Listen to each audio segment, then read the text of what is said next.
예, 이제 우리가 이 구조를 전체적으로 볼 때 그 1절부터 8절까지가 서문, 프롤로그라 그랬잖아요. 서문은 서론과 조금 다른 게, 서론은 그냥 도입하는 글이라면 서문은 이렇게 앞으로 본론에서 나올 모든 그 이야기들을 아주 함축적으로 요약한 글이다라고 생각하면 돼요. 그래서 요약했는데 그 요약이 뭐였어요? 이 요한계시록은 어떤 책이다? 예수 그리스도의 계시다. 그래서 예수님에 대한 계시요, 예수님에 의한 계시다 라고 하는 사실이죠. 그리고 이 계시는 그래서 성부와 성자와 성령 하나님에 의해서 우리에게 주어진 것이다 라고 하는 사실이죠. 그리고 그 사실을 우리가 분명히 알므로 그 은혜를, 그 놀라운 하나님의 우리를 향한 계획들을 깨닫고 찬양하는 책이다. 그리고 그 찬양 끝에 결국은 오실 예수님, 다시 오실 예수님을 우리는 확인하고 만나는 책, 그게 바로 요한계시록이다 라고 하는 그 서문을 우리는 함께 다루었고, 이때까지 그것들을 아주 이렇게 좀 깊이 있게 다루었어요. 그죠? 한 번 하면 한 1시간씩 여러분들, 그죠? 네, 다루었어요. 오늘은 이제 그러면 이 서문에서 다루었던 내용들을 조금 더 세밀하게 펼쳐놓은 이야기들. 여기서부터는 이제 본론이 쭉 펼쳐져서 진행되어지는 거죠. 계시의 첫 장면이라고 해도, 해도가 아니라 계시의 첫 장면입니다. 계시의 첫 장면은 어떻게 시작되느냐 하면, 이 사도 요한이 pat모라는 섬에서 그 성령에 의해서 사로잡혔을 때, 성령에 의해서 이렇게 감동되었을 때, 여기서 감동되다라고 우리 책에는 9절에 나와 있는데, 이 말은 성령 안에서 이렇게 뜻입니다. 다른 말로 하면 예배 가운데 이렇게 말할 수 있어요. 성령에 의해서 감동되고 사로잡혔다라고 하는 표현은 예배 가운데, 그때 이 놀라운 환상을 보게 된 겁니다. 그런데 그 놀라운 환상을 보게 될 때 이 사도 요한은 어떤 형편에 있었냐 하면 pat모라고 하는 그 섬에 있었어요. 이 섬은 귀향지예요. 그러니까 그 죄인들을 보내어서 노역을 시키는 곳이었거든요. 어떤 노역이냐 하면 그 pat모라고 하는 섬은 돌산이에요. 화산이 폭발해서 생긴 돌산인데, 로마가 이제 도시를 이루다 보니까, 여러분 로마 시대 때 이런 그림이나 영화 같은 거 보면 집들을 다 뭐로 지었죠? 돌로 지었잖아요. 돌이 많이 필요했던 거예요. 근데 이 pat모라는 섬은 그 돌산으로 이루어졌고 돌에 아마 질이 좋았던 것 같아요. 그래서 또 본토와 가깝고 해서 거기에 있는 돌들을 이제 깎아가지고 갖고 온 거죠. 요즘에는 뭐 돌을 쓰는 칼이 있다 하더라고요. 근데 예전에는 그랬을까요? 아니에요. 사람들이 일일이 그것을 깨고 부수고 다듬었어요. 지금 그렇게 이제 그 pat모 섬에서 죄인 취급을 받으면서 죄를 지었을까요? 아니죠. 죄를 지은 게 아니라 오늘 본문에 보면 9절에 뭐라고 말씀하고 있느냐 하면 하나님의 말씀과 예수를 증언하였음으로 인하여서, 즉 하나님의 말씀을 전했고 예수님을 사람들에게 전하는 것 때문에 지금 거기 가 계신 거예요. 사도 요한이. 그때 나이가 몇 살쯤 됐을까? 50? 70? 90? 몇 살쯤? 90. 와우. 90 되셨는데 거기 가서 지금 돌을 깎고 다듬고 하는 채석장이라고 해요. 그런 걸. 거기서 지금 강제 노역을 하고 계시는 거죠. 무엇 때문에? 하나님의 말씀을, 예수 그리스도를 증거한 이유 때문입니다. 그런 환경 가운데서도 지금 이 사도는 요한은 뭘 하고 있었다고요? 예배하고 있었다는 거예요. 성령의 감동을 받는 그 예배 가운데 있을 때 뭐가 임했다? 환상이 임했다는 거예요. 이걸 요즘 여러분들한테 좀 비유를 해볼까요? 이거는 뭐 목사님 우리하고는 상관없네요. 뭐 우리는 뭐 유배 갈 것도 아니고 뭐 우리는 어디 가서 뭐 그렇게 돌 깎을 것도 아닌데 이렇게 이야기할 수 있어요. 근데 여러분들의 삶에도 지금 어쩌면 이런 일을 당하고 있는 친구들이 있을 거예요. 이제 중학교를 올라갔어요. 고등학교를 올라갔어요. 아니면 반이 바뀌어서 새 반이 됐어요. 친구하고 좀 이렇게 친해지려고 하다가 이제 친구하고 같이 밥을 먹는 그런 기회가 있었어. 그때 나는 어떻게 할까? 기도를 먼저 한 거야. 그러니까 친구가 뭐야? 아이, 뭐야, 너? 아이, 재수 없어. 하고 그냥 쌩 까버리고 친구 안 하겠다는 거야. 심하게 이야기하면 그거야. 젊은이들을 예를 들면 이런 거예요. 썸을 좀 탔어. 그래가지고 이제 마음도 좀 통하고 해가지고, 그래, 내가 이제 그래도 보니까 예수를 안 믿는 것 같아서, 그래도 이 사람하고 내가 사귀려면 내가 믿는 예수님을 좀 소개해야 되겠다. 그렇게 해서, 나는 예수 믿는 사람이고, 너가 아는 것처럼 난 예수를 믿는데, 내가 믿는 예수님 너도 좀 믿어봤으면 좋겠어. 우리 교회 한번 와보지 않을래? 뭔 말이야? 왜? 내가 왜 교회를 가?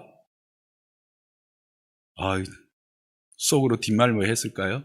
재수 없어. 그렇게 그냥 끝나버리는 거예요. 뭐예요? 분리가 되는 거예요.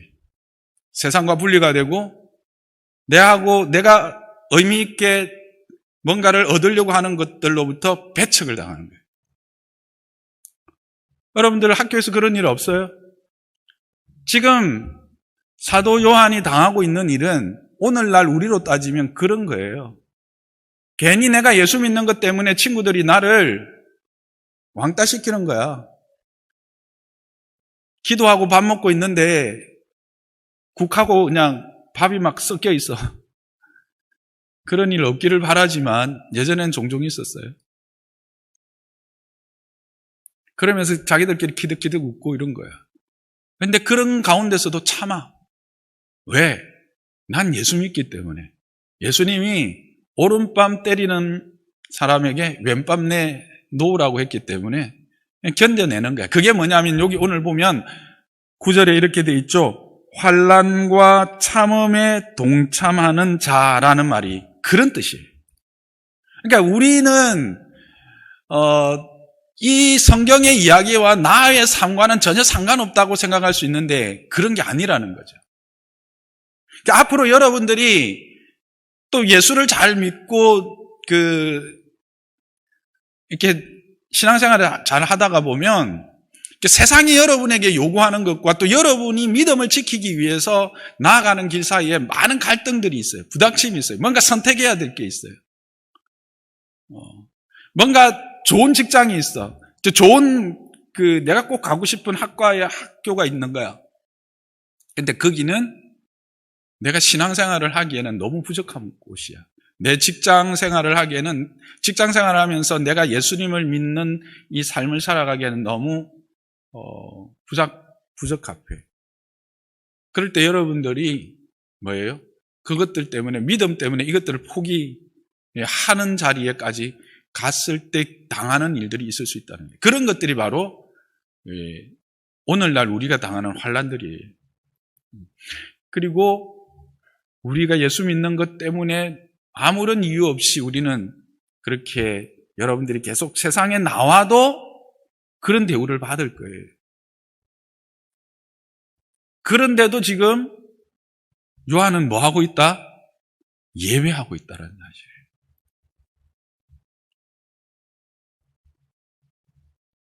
왜 예배를 했을까? 그게 바로 자신의 삶에 가장 가치 있고 또 자기를 가장 복되게 하는 삶이기 때문에 그래요. 여러분, 하나님이 우리를 왜 지으셨을까요? 이거 어른 예배 때는 안 했는데 여러분 한번 찾아볼게요. 이사야 43장 21절 한번 찾아봐요. 같이. 이사야 43장 21절 찾았으면, 찾았나요? 함께 읽어볼까요? 이사야는 신약이죠? 그것쯤은 아는 모양이네. 예, 이사야 구약이죠? 예, 우리 최진홍 군은 막 째려보는데, 예, 너무 무섭게 보지 마세요. 이사야 43장 21절 함께 읽어보겠습니다. 시작. 이 백성은 내가 나를 위하여 지었나니 나를 찬송하게 하려 함이라. 이 백성을 왜 지었다고요? 찬송하게 하려고. 이 말은 다른 말로 예배하게 하려는 겁니다. 이게 뭐냐면 하나님이 우리를 어떻게 지었어요? 하나님의 형상으로 지었죠. 하나님의 가장 걸작품으로 지었다는 말이에요. 이 말은 한마디로 형상이라는 거는. 그래서 어디로 우리를 인도하셨어요? 에덴이라고 하는 곳으로 인도해요. 여러분 창세기를 자세히 살펴보면 이 장에 에덴이라는 곳이 나오는데 그 에덴이라는 곳은 모든 것이 완벽한 곳이에요. 먹고 입고 사랑하며 살아가기에 아무런 부족함이 없는, 그러면서 오직 하나, 하나님의 말씀에 순종만 하면 그 모든 것이 허락되어지는 곳. 그래서 거기에서는 오직 하나님과 사귐이 있는 곳. 그게 어떤 상태? 예배의 상태. 그런데 어떻게 우리가 이 모든 걸 다 잃어버렸잖아요. 뭐 때문에? 하나님과 분리가 되어서. 여러분, 죄는 하나님과 우리를 분리시킨 것이에요. 그래서 분리되어서 이제는 더 이상 하나님과 사귐이 없기 때문에 우리가 진정한 평안, 기쁨, 감사, 감격, 부요함을 누리지 못하게 된 거예요. 그래서 하나님은 이 부요함, 천지를 지으셨을 때 그 우리를 형상으로 만들어서 허락하신 에덴의 복과 하나님과의 관계에서 누림의 그 평안함을 주시기 위해서 다시 뭘 허락하셨냐면 구원을 허락하신 거예요. 그게 출애굽기 사건이에요. 출애굽 사건은 바로 구원이잖아요. 애굽이라고 하는 세상에서부터 하나님의 땅으로 구원한 거예요. 근데 여기에서 너무 엄청난 사실이 있어요. 왜 구원했는지를 보여주는 게 출애굽 딱 해서 어떻게 합니까? 홍해를 딱 건너요. 이것은 바로 그 백성을 이제 삼아주신 그 신분의 변화예요. 그리고 나서 시내산에 가서 뭐 해요? 언약을 맺어요. 그래서 나는 내 하나님 되고 너는 내 백성 될 것이다. 그리고 이 언약 백성 된 자로서의 삶을 살아가기 위해서 하나님이 뭘 말씀하시느냐 하면 회막을 지으라고 그래요. 그래서 실질적으로 그 출애굽기 중반 이후 언약 이후부터는 다 그 회막, 천막, 텐트 짓는 이야기예요. 텐트를 어떻게 지어라? 그럼 뭘 해라? 그렇게 텐트를 다 짓고 나서 40장 33절에 오면 텐트가 완성이 돼. 그러면서 34절에 34절에 뭐가 나오냐면 하나님이 구름으로 그 회막에 임재하는 모습이 나와. 근데 우리 성경에는 그 모습이 아주 드라마틱하게 안 나와 있는데 히브리어 성경으로 보면 어떻게 나오느냐 하면 그 텐트가 완성되자마자 하나님이 아주 급하게 구름으로 임하시는 것, 그것을 표현하고 있어요. 뭐야? 진짜 기다렸다는 거야. 지금까지 내가 너희와 만나고 너희와 함께 사귀기 위해서 지금까지 기다렸는데 이제 완성됐어. 간다. 그렇게 와서 거기서 제사를 통해서 이제 사귀기 시작한 거예요. 그러니까 하나님과 우리 사이를 바로 사귈 수 없으니까 우리는 아직까지 죄가 있으니까 그 죄를 해결할 제물을 통해서 대제사장을 통해서 하나님과 사귀게 돼. 그게 뭐냐면 예배. 그 예배는 하나님이 이렇게 기뻐하시는 거예요. 그러니까 하나님이 지금 이 사도 요한의 형편을 알고 그런 형편에서도 기도하고 있을 때 찾아오신 거예요. 모습으로 찾아오신 거예요. 어떤 모습으로 오셨죠? 인자와 같은 이의 모습으로 오셨다고 11절에 아니네. 13절에, 미안합니다. 13절에 말하고 있어요. 이 말은 하나님으로 오셨다는 이야기예요. 근데 구약에서 약속하셨던 심판하시는 하나님으로 오신 분이다 라는 것을 보여주는 거예요. 그 다음에 발에 끌리는 흰 긴 옷을 입었대요. 이것은 대제사장이시다라는 걸 의미하고 있어요. 금띠를 띄었다, 왕이라는 거예요. 부요한 자라는 거예요. 그래서 왕으로서 바른 통치와 그들의 모든 필요를 공급할 수 있는 능력 있는 왕이다 라는 거예요. 그의 머리는 완전 하얀 백발이었어요. 이 하얀 백발은 구약에서 말할 때 지혜, 영광, 멸류관 이런 말이에요. 그래서 그는 지혜의 왕이고 정말 참 멸류관을 쓴 그런 우리의 왕이다, 지혜자다 라고 하는 것을 보여주시는 거예요. 이분이 누구일까요? 그의 눈동자는 불꽃과 같다고 그랬어요. 무엇이든지 꿰뚫어보는 통찰력이 있다라는 거예요. 어떤 것도 그 눈빛 앞에서는 감출 수 있는 게 없다라는 뜻이에요. 이분이 누굴까? 이런 놀라운 광경을 보고 요한은 그냥 엎드러질 수밖에 없어요. 왜냐하면 그분은 하나님이셨다고 했잖아요. 죄인이 하나님을 직접 보면 어떻게 된다고요? 죽을 수밖에 없어요. 그랬는데 그분이 오른손을 그 머리에 대고는 두려워 말라 하시는 거예요. 그러면서 뭐라고 말씀하시냐면 나는 처음이고 마지막이다 라고 하시면서 내가 살아있는 자다라는 거예요. 내가 전에 죽었었지만 지금은 살아있고 또 영원히 살 자다. 그러면서 사망과 음부의 열쇠를 가진 자다. 그렇게 말하고 있어요. 여기에 이분이 어떤 분인지에 대한 딱 힌트가 있어요. 누구겠어요? 구체적으로 삼위 하나님 중에서 아닙니다. 성자 하나님이십니다. 자, 전에 죽었지만 지금 살아계신 분은 누구예요? 부활하신 분, 예수님이시죠. 그 다음에 이 음부의 사망의 열쇠를 가지신 분은 바로 예수님입니다. 이걸 어디서 알고 있냐면 여러분들 이 유명한 고백 아시죠? 주는 그리스도시요 살아계신 하나님의 아들이다라고 하는 이 베드로의 고백을 했을 때 예수님이 베드로에게 뭐라고 말합니까? 바요나 시몬아 네가 복되다 하시면서 내가 너에게 음부의 열쇠를 주겠다 그럽니다. 누가 주었다고요? 예수님이 주었죠. 그러니까 지금 여기서 그 열쇠를 가지고 계신 분이니까 누구겠습니까? 예수님이라는 겁니다. 그래서 이거는 우리가 1장 1절에서 확인했던 이 계시는 바로 예수님에 의한 계시요 예수님에 대한 계시다라고 하는 것을 일단 이제 사실로 보여주면서 동시에 어떤 의미가 있을까요? 그가 예수님을 전하는 것 때문에 말씀을 전하는 것 때문에 모든 사람들과 분리되어서 그 고통 중에 환난 중에 있었다 그랬죠. 그런 상태에 있을 때 마음이 어떨까요? 심정이 어떨까요? 여러분들 친구한테 그렇게 따당하고 그렇게 정말 형편없는 사람처럼 취급당할 때 어떤 생각 드세요? 그냥 하고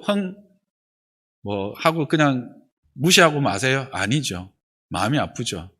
그러면서 내가 예수 믿는데 왜 내가 이런 대접받아야 되지? 내가 이런 대접받는데도 예수님이 가만히 계시는 거야? 예수님 진짜 계시는 거야? 예수님 날 잊어버린 건 아닐까? 이런 생각들 드실 수가 있어요. 이 지금 요한 사도도 그런 상태겠죠. 보세요. 예수님을 따라다니는 12사도 중에 가장 사랑하는 자였어요. 그리고 나이가 지금 90 될 때까지 끝까지 그래도 교회를 돌아보고 전도하고 했는데 이게 뭐예요? 90에 와가지고 지금 노역하고 있는 거야. 돌멩이 바위 지금 다듬고 있는 거야. 무슨 생각이 들겠어요? 예수님 나이 드셨나? 물론 요한은 그렇지는 않았겠지만 그렇게 생각할 수 있는 사람들이 있어요. 누구? 7교회의 성도들이었죠. 그리고 오고 오는 동일한 이와 같은 예수님을 전하고 말씀을 전하는 자들이 당하는 이런 무시, 조롱, 배척, 그로 말미암는 마음의 상처들, 또 육신의 어려움들을 당하는 사람들에게 말해주고 싶은 거예요. 두려워하지 말라고. 그런 것들 때문에 너는 염려하지 말라고. 내가 참 하나님이고 나는 너희를 구원할 대제사장이며 너희의 공급자 되는 참 의의 통치자 왕이다 라고 하는 것을 말해줌으로 그들에게 힘을 주고 용기를 주고 위로하기 위해서 지금 이런 모습으로 오신 거예요. 그냥 말씀으로만 하실 수도 있지만 구체적인 모습을 보여줌으로 그에게 더 확신을 주는 거예요. 여러분이 힘들고 어려울 때 어떤 기도하세요? 영적으로 또는 기도할 때 예수님 한 번만 만나주세요. 예수님 한 번만 보여주세요. 예수님 한 번만 만나주시면 제가 힘을 얻고 다시 일어설 수 있을 것 같아요. 그런 기도 안 하세요? 그런 기도 하실 때가 있을 거예요. 그런 기도할 때 하나님이 그렇게 응답해 주신 것을 지금 보여주는 거예요. 이 말은 뭐냐면 너희가 그런 일 당할 때 이 요한처럼 뭐 해라? 예배해라는 거예요. 성령에 사로잡힌 바른 예배자의 삶을 살아라. 그러면 이 우리의 삶의 주인이신 예수님이 찾아오시고 만나주시고 용기를 주시고 지혜를 주시고 힘을 주실 것이다 라고 하는 약속을 지금 이것을 통해 보여주고 있어요. 근데 이 예배를 드리는 날이 언제였다고요? 알아맞히면 나중에 갈 때 내가 간식 2개 줄까? 2개 주라고 내가 할게. 어느 날이었어요? 크게 손 들고 10절에 있어. 10절에. 네, 주의 날 맞아요. 누가 했어요? 청년부는 포함 안 돼요. 네. 주의 날입니다. 이 주의 날이라고 하는 게 성경에 이제 여러 번 좀 나와요.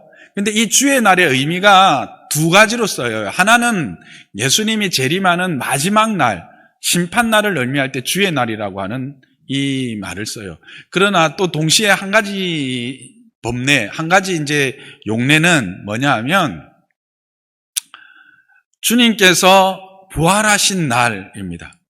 그래서 안식 후 첫날이라고 하는 단어로도 성경에 많이 나와요. 여러분이 앞으로 성경을 읽다가 안식 후 첫날, 그게 바로 주의 날. 안식 후 첫날 어떤 일이 일어났어요? 예수님이 부활하셨죠. 그래서 예수님이 부활하신 날, 그날에 어떤 일들을 했냐면 사도들이 이 예수님의 부활을 기념하면서 함께 모여서 그 예수님의 부활을 찬양하고 또 그 시간에 이제 이 성찬식을 한 거죠.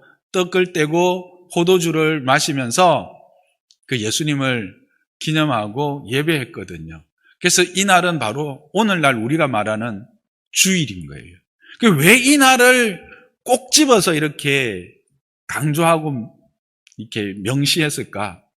그런 의문도 저는 또 들더라고요. 왜냐하면 이 날이 그 로마 사람들에게도 조금은 특별한 날이었기 때문에 그래요. 여러분, 우리가 일, 월, 화, 수, 목, 금, 토 할 때 우리 일요일이라고 하잖아요. 그죠? 그 일요일은 이건 우리가 로마 달력을 그대로 쓰는 거거든요. 실제로 양력이라고 하잖아요. 근데 이 일요일은요 어떤 날인가 하면 태양신인 미라트라에게 제사하는 날로 그들이 지키고 있었던 거죠. 그래서 지금 특별히 그날은 그 미라트라라고 하는 태양신에게 제사하는 날이 아니라 우리는 부활하신 예수님 앞에 함께 모여 예배하는 날이야. 그리고 그 예배하는 날에 그 예배 가운데 하나님이 이와 같이 그 사람들의 모든 형편에 맞는 위로와 은혜를 주셔. 라고 하는 것을 지금 말씀하시고 싶어서 이것을 강조해서 쓰도록 했다고 저는 생각합니다. 여기 보면 예수님을 다양한 모습으로 묘사하고 있는 것은 하나님 앞에서 간구하고 확인하고 싶은 하나님의 모습, 예수님의 모습이 어떤 이는 왕이신 하나님, 나를 온전히 통치하시는 하나님, 그리고 부여하셔서 나의 모든 필요를 공급하시는 하나님이 필요해서 구하는 사람도 있고, 내가 믿는 하나님이 진짜 하나님인지 아닌지를 확인하고 싶어하는 하나님도 있고, 내 죄가 진짜 예수님을 통해서 해결되었는가 하는 그 제사장적 역할이 정말 예수님에게 있는가 해서 궁금해서 기도하는 이가 있고, 다양하게 있겠죠. 그래서 그 다양함들을 지금 말하고 있는 거예요. 그래서 모든 것에서 그들의 필요를, 그들의 간구를 들으시고 응답하시는 하나님이라는 것을 말씀하고 싶어서 이렇게 세밀하게 이야기하는 거예요. 이 말은 뭐다? 예배 가운데 갈급한 마음으로 하나님의 은혜를 구하고 간구하면 하나님이 반드시 말씀하시고 만나주시고 은혜 베풀어 주신다는 거예요. 아멘? 네.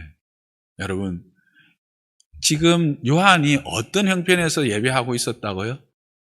90의 나이에 강제 노동을 하면서 그 상황에서도 예배하고 있었다는 사실을 여러분 잊지를 마십시오. 요즘처럼 일요일이라고 하루 쉬었을까요? 아니죠. 그러니까 이 예배는 어쩌면 모든 그 노동을 다 마친 저녁에 하나님 앞에 꿇어 엎드렸었을 거예요. 하나님은 그걸 보신 거예요. 그걸 귀하게 보신 거예요. 어떠한 형편과 어떠한 어려움이 있어도 예배하는 일을 소홀히 하지 않는 그 요한의 열심. 그리고 이 요한은 뭐라고 말하냐면 이 편지를 받는 자들에게 너희는 나의 형제고 너희는 나의 이 환난과 나라와 이 참음에 대하여 함께 동참한 자다라고 하는 것은 지금 이 편지를 받는 자들을 생각하면서 너희들 참으로 힘들지, 너희들 참으로 지금 어렵지, 견디기 쉽지 않지, 그런데 난 너희들을 알고 있고 나도 그렇게 하고 있고 너희는 그래서 나와 그리스도 안에서 한 형제야 라고 말하면서 그 안타까움을 품으면서 예배하고 있었다라는 거예요. 그럴 때 하나님이 그런 자에게 이런 은혜를 주시는 거예요. 저는 여러분이 이런 예배자가 되기를 주님의 이름 축복합니다. 우리가 바른 예배자가 될 때 하나님은 우리의 삶의 진정한 주인으로서 하나님으로서 우리를 인도하시고 우리에게 은혜를 베풀어 주세요. 나는 여러분이 그런 하나님을 예배를 통해서 경험하기를 참으로 소망해요. 여러분이 예배 가운데 그런 소망을 가지고 이 자리에 앉아있고 말씀을 듣고 간구하면 분명히 하나님은 여러분을 그렇게 만나 주실 겁니다. 이거는 저는 확실하게 약속할 수 있습니다. 저의 약속이 아니라 성경의 약속입니다. 너희가 나를 찾고 찾으면 너희는 나를 만나리라 말씀하셨습니다. 예배 가운데. 특히 어떤 예배? 삶의 예배도 중요합니다. 매일매일 우리의 삶이 하나님 앞에서 거룩한 산제사로 살아가는 예배이죠. 그것은 뭘까요? 내가 말하는 것도 예수 믿는 사람답게 말하고 행동하는 것도 예수님 사람답게 행동하고 내가 공부하는 이유도 예수님 사람답게 공부하는 거예요. 그게 바로 삶의 제사예요. 삶의 제사라는 게 특별한 거 아니에요. 늘 찬송 끼고 찬송하고 성경 많이 읽는 거 이것만이 예배가 아니에요. 여러분의 삶에서 하나님의 사람다움을 기억하고 그 사람다움을 나타내기 위해서 살아내는 매 순간순간이 예배예요.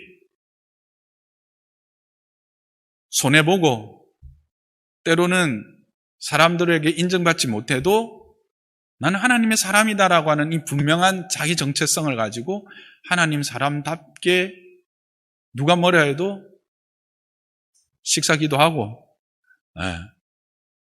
또 하나님 앞에 하루를 시작할 때 기도하고, 또 내가 뭔가를 거짓을 행해서 더 많은 것을 얻을 수 있다고 하더라도, 아니면 정직하게 행함으로 더 많은 것을 잃어버릴 수 있다고 할지라도 거짓을 행하지 않고 정직하게 행하고 함부로 말하지 않고 행하는 모든 것들은 다 뭐라? 예배다. 내가 하나님의 자녀라고 하는 이 분명한 정체성을 가지고 하는 모든 행위는 예배다. 그 하나님 기뻐하세요.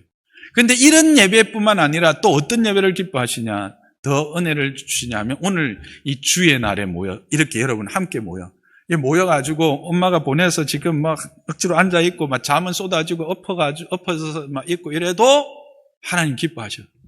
괜찮아. 와서 자. 와서 여기서 자면 돼. 그러면서 나는 여러분이 이 예배들을 통해서 이 하나님을 인격적으로 만나는 시간이 있기를 바라요. 하나님이 그렇게 만나 주실 거예요. 그걸 나는 여러분들이 좀 소망했으면 좋겠어요. 그래서 예배에 대한 이 아름다운 기억, 그리고 이 예배 공동체, 여러분 장로호산나 교회의 중고등부, 청년대학부라고 하는 이 공동체로 말미암는 은혜의 경험들과 그런 좋은 예배의 기억들이 여러분 삶에 풍성하기를 바라요. 그것이 여러분의 삶을 아주 풍성하게, 부요하게, 기름지게 만들 거예요. 이 말은 뭐냐 하면, 세상이 어떠함에도 불구하고 흔들리지 않는 그런 정말 뿌리 깊은 나무, 어떤 바람이 불어도 가지는 흔들릴 수 있지만 그 원둥치는 전혀 흔들리지 않는 그런 평안함, 그런 삶을 살 수 있게 되어진다는 거예요. 오늘 이 성경 9절부터 20절의 말씀을 통해서 우리에게 주시는 말씀은 이 말씀인 것 같아요. 그래서 여러분, 그러려면 우리가 대가를 지불해야 돼, 실제로. 예배를 위한 대가를 지불할 줄 알아야 돼요. 그 말은 무슨 말일까? 여러분, 친구가 아주 재미있는 파티가 열렸대. 그래서 야, 일요일 날 2시 우리 집에 와. 오늘 생파 하는데 끝내줄 거야. 고민되겠죠? 어떻게 하실래요? 그래서 나의 즐거움과 기쁨을 위해서가 아닌 내가 하나님의 사람임을 확인하는 예배를 선택하는 것은 뭘까요? 그것은 내가 희생하는 거예요. 포기하는 거예요. 이런 희생과 포기가 여러분을 진정한 잔치로, 파티로 저는 안내할 것이라고 생각합니다. 여러분들이 앞으로 상급학교에 진학하고 또 이제 중간고사 오고 기말고사 오면, 그죠? 마음이 불안해요, 그죠? 특히 이제 고등학교 2, 3학년들 내신 잘 받아야 되잖아. 그래야 원하는 대학 갈 거 아니야.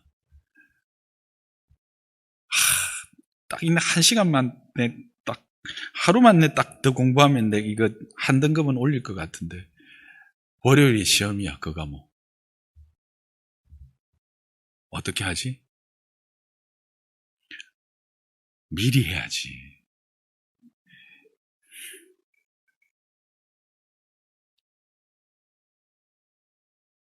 우리가 시험을 당하는 이유는 2가지 있어요.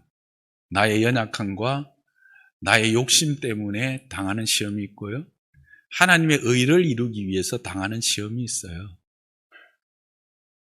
전자는 이건 우리가 해서는 안 되는 일이야. 나의 욕심과 내 유익을 위해서 살아가다가 당하는 어려움들은 이거는 회개해야 될 일이야. 그런데 정말 내가 열심히 정말 최선을 다했고 그래서 하나님 앞에서 정직하게 살았는데 그래도 내가 불이익을 당하고 예수 믿는 것 때문에 내가 외면을 당한다? 기꺼이 당하세요. 누가 책임질까? 최 목사가? 아니야. 하나님이 책임지셔. 나는 분명히 말해. 목사님 올해 62이거든. 하나님이 분명히 그렇게 해주셨어. 여러분들이 하나님을 위해서 대가를 지불해 삶을 살면 하나님이 그 지불한 대가보다 더 가치 있고 더 가치 있는 것들로 채워주시는 것. 성경의 약속이야. 하나님의 약속이야. 여러분들이 10년 살고 20년 살고 난 이후에 분명히 나와 같은 고백을 하게 될 거야. 이거 꼭 기억해. 대가를 지불할 줄 아는 삶. 그렇게 주님 앞에 예배하는 자가 되어봐.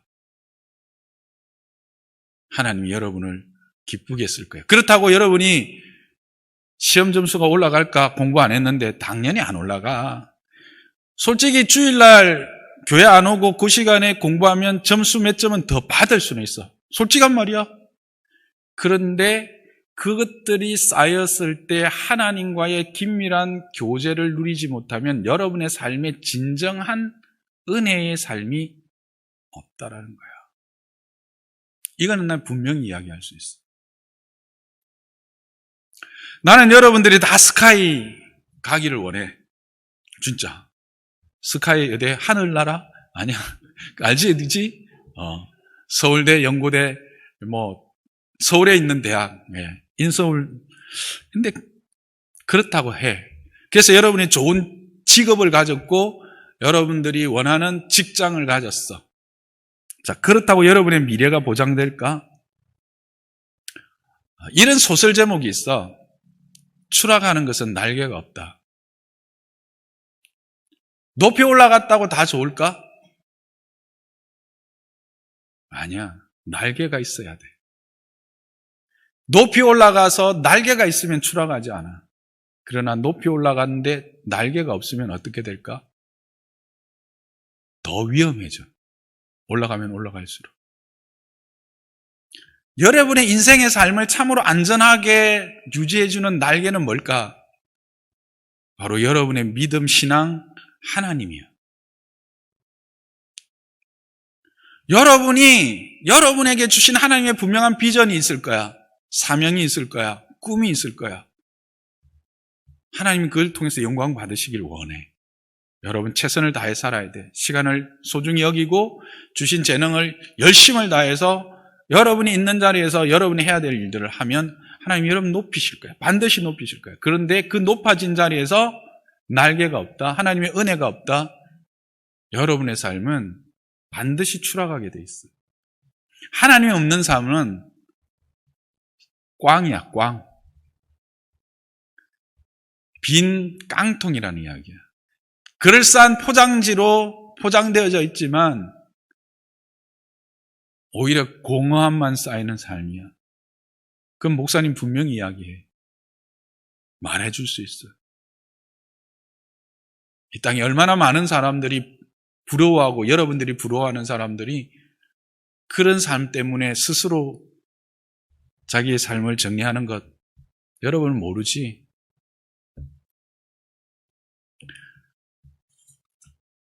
설교를 정리하겠습니다. 여러분, 예수님을 믿는다라는 건요, 그 자체로 고난의 길로 들어가는 거예요. 그런데요, 이 고난의 길이 단지 고난의 길만 아니에요. 그리고 예수 안 믿는다고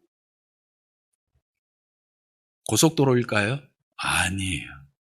똑같아요. 근데 그 길을 누구 하고 가느냐에 따라서 다른 거죠. 여러분, 쉽게 이야기합시다. 비행기를 타고 가는데 정말 보기 싫고 정말 눈도 마주치기 싫은 사람과 비행기 타고 가겠어요?